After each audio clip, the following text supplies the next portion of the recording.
time politicalness with it and different views, then there's a lot more intention, a lot more anxiety with that meeting of a mom. So there's a lot of family gathering, a lot of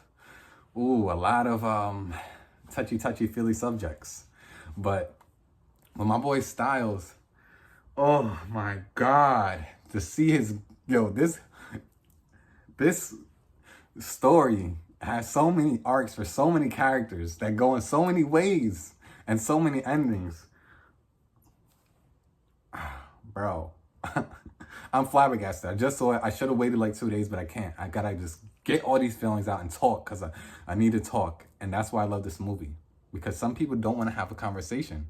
But here's the thing. If we can't have a conversation, regardless about how you feel about anything, then we don't have anything.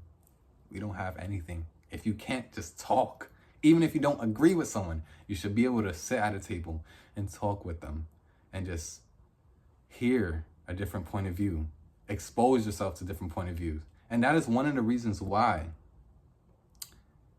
I watch reviews on movies that I don't like a lot more than movies that I love. Because the movies that I love, I know if I watch those reviews, even though I love to watch them because I love to be enjoying the movie that I love and watch those reviews, it's just reciprocating my energy. It's reciprocating the love that I have for the film. So sometimes I do love watching it. But for the most part, what I found is I went down almost like this rabbit hole watching multiple reviews on films that I don't really like. And I'm like, why am I doing this? And it's like, because I find it interesting why people don't like the things that I love.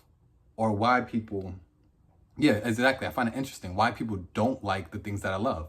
And I like to really dig into that and figure out, interesting, this person, I love that like for instance, I'll give you a good example. Good Boy.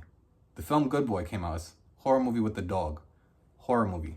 That was one of my most anticipated movies of the year. Maybe I put it up too high. That movie let me down. That movie is a negative star. I know I'm being harsh.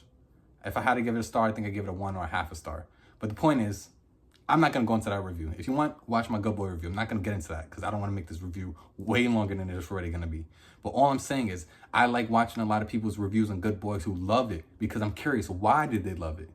You know what I mean? I'm curious, why did they love it where I didn't like it? Why did they give it 10 stars when I give it 1? Why did they give it 5 stars when I give it 1? I'm curious why. That's what I like. I like the thinking of that. But the point is, this movie, my body was shaking the whole movie. After the first 15 minutes, when the